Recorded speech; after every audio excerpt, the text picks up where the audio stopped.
Magandang gabi, ako po si Rhea Santos. Sundan natin ang dalawang magkaibang landas na tinatahak ni Larissa at Rina tungo sa pagiging isang dakilang ina. Ito ang mga kwentong hango sa tunay na buhay. Bawat tao may natatagong kwento. Gusto mo bang marinig? Gusto mo bang masilip? Mga tunay na kwento. Kwentong mula sa puso, iba't ibang damdamin. Ang kanilang tunay na buhay.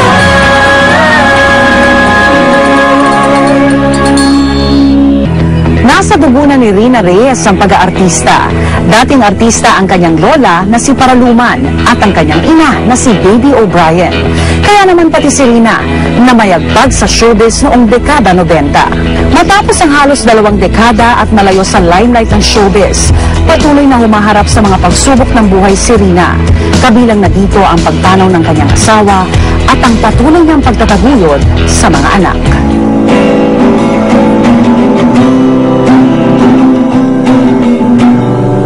Kamukha mo si Paraluman. Para sa mga kabataan, si Paraluman ay isa lamang sa linya ng kanta ng Eraserheads na ang huling El Bimbo.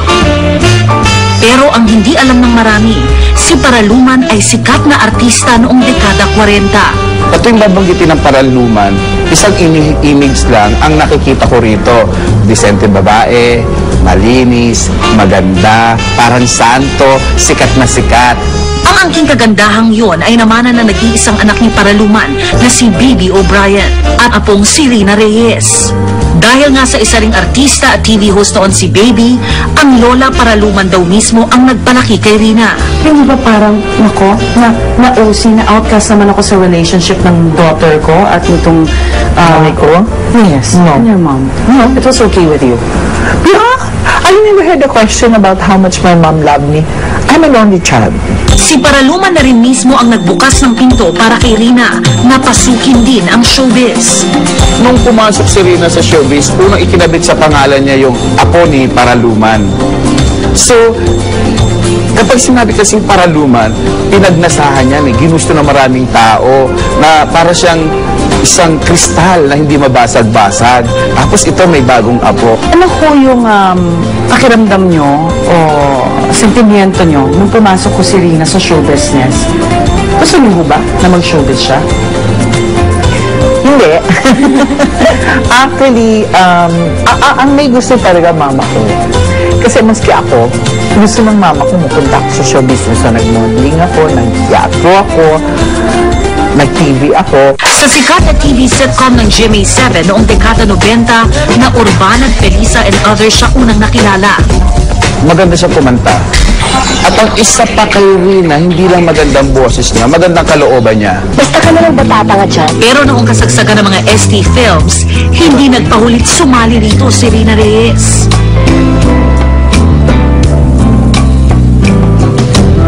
Uli-uli. Nung una, ayaw talaga ni Rina. Nung sumunod, parang konti-konting pagpapakita lang. Pero nagkaroon siya ng problema doon. Nung nagpapakita siya ng mga likod, kung ano-ano mga kasipting, hindi naman talaga ST talaga, no. Hindi naman gano'n ang pagka-ST niya na nagpakita ng tagbuwad, no, hindi gano'n. Pero nagkaroon siya ng problema roon. Nung balak niya magpa-sexy, sinabihan siya ng family niya na parang wag. Mula noon, nawala ang kanyang patwitams na imahe.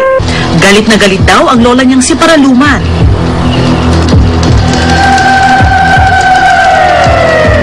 She was considered an ST star. Okay lang yun sa'yo? No, not for me.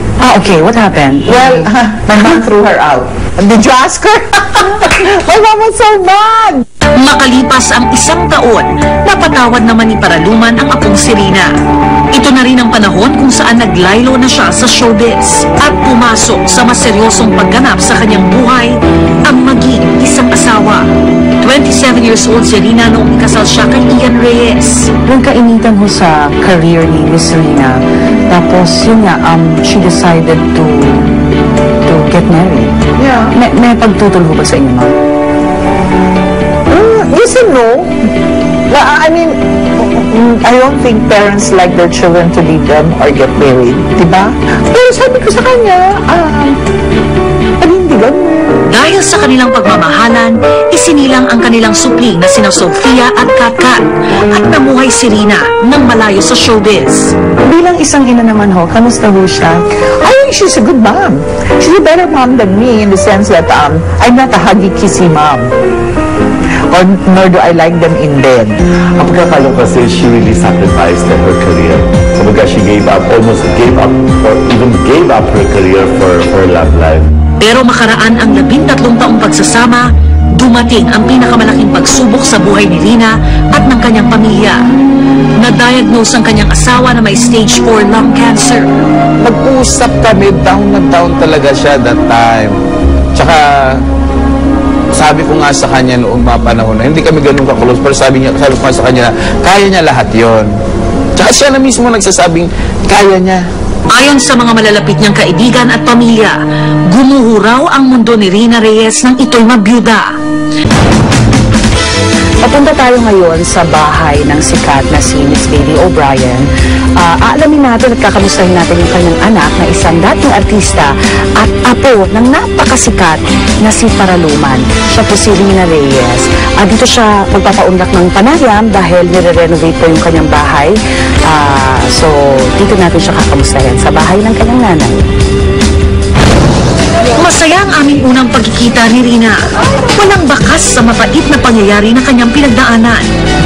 Pero kahit 6 na taon na ang nakalilipas, hindi raw niya malilimutan ang pinakamatinding eksenang ito ng kanyang buhay. When you're in front of him, it's like, let's fight, let's do that. Ganyan.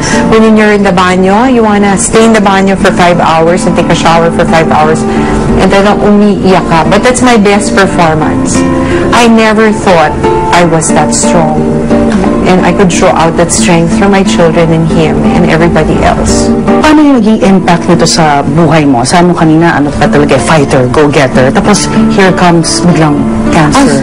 Parang nabago yung buhay mo? Talagang, that's when I realized hindi solid yung faith ko. All of a sudden, I started questioning, paano ko ba ito ipagdadasal? Paano ko ba ito makukuha sa Diyos na ipagalingin siya? 1 taon raw silang nakipagbuno sa cancer. Pero dumating ang araw nang iwan na nga siya at ang kanilang mga anak. Give me God yung life, okay?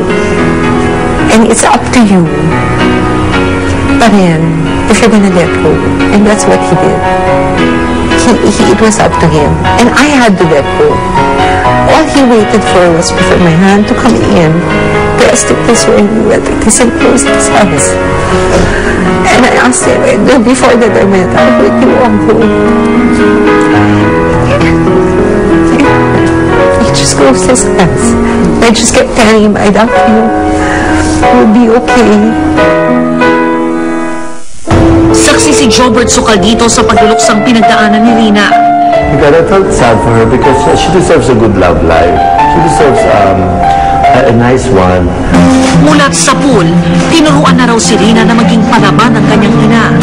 Kapag bumabagsak, hindi raw dapat magbabad sa awa sa sarili.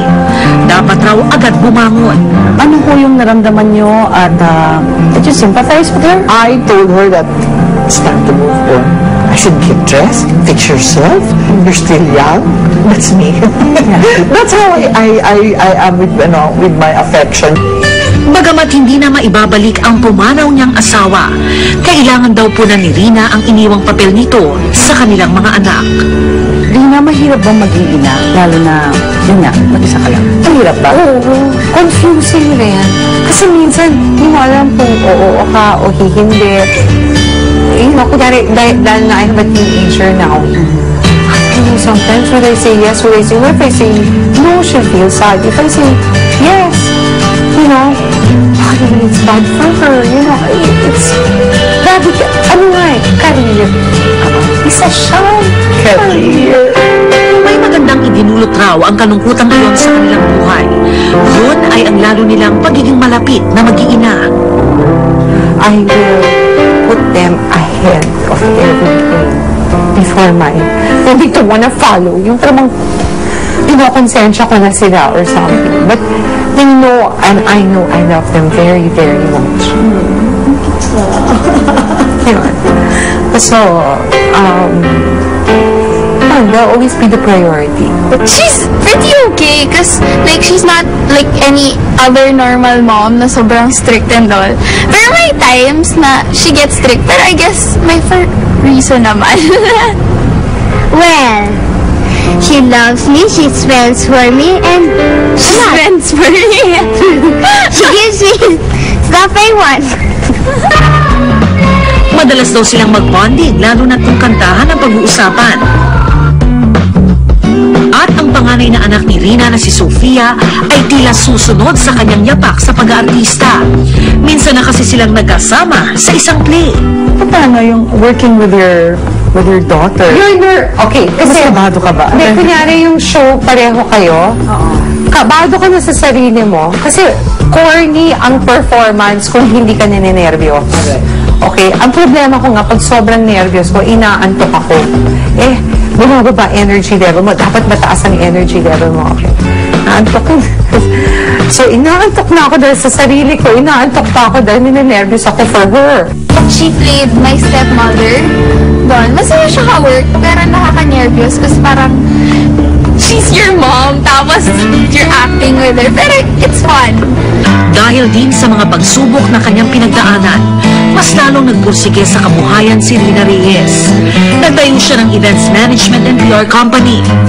Ganito rin daw kasi ang industriyang kinabibilangan ng kanyang nanay. Actually, she started at office. I was small pa. Kukuha siya ng mga concerts, and then she'll sell tickets, mga ganyan. Tapos nilakihan ko na. May ilan din siyang mga negosyong sinalihan, katulad ng cafe and restaurant na ito sa Alabang. Pag sinabi mo si Miss Rina sa trabaho, ano yan, masipag, at walang oras na hindi ka kukulitin, lalo-lalo na pag hindi mo sa sinagot na tama o alanganin. At ang kagustuhan ko sa kanya, very determined person, determinadong tao. She wakes up in the morning with 3 telephones in her hand. She comes in with 4 logbooks. You know, yung security guard, may logbook na security guard. Yun ang notebook niya. Dahil sa sipag at pagtsatsaga, muling nakaahon ang kabuhayan ni Rina at ng kanyang pamilya. Dahil dito, ang umuulan niyang biyaya ay pinaabot niya sa ilang mga kapuspalan. There's a 13-year-old kid. Yeah, si Gabby. Okay, can you tell us more about him? Okay, Gabby is like triathlon, okay? And you will see he's won so many awards and we're supporting this. And his 11-year-old sister also does swimming, gymnastics, ganyan. So I said, I told na the mom, I said, pwede naman ng jeans.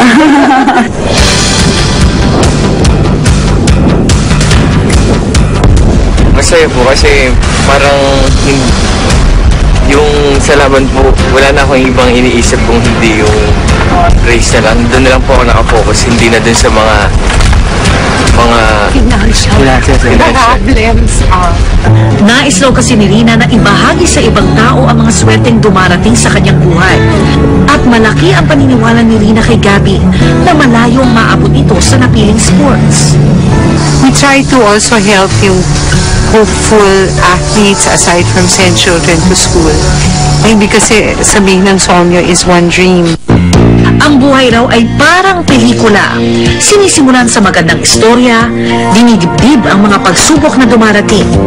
Pero kung tulad ni Rina Reyes na mabuting ina ang bida, hindi malayong mauuwi rin ito sa happy ending.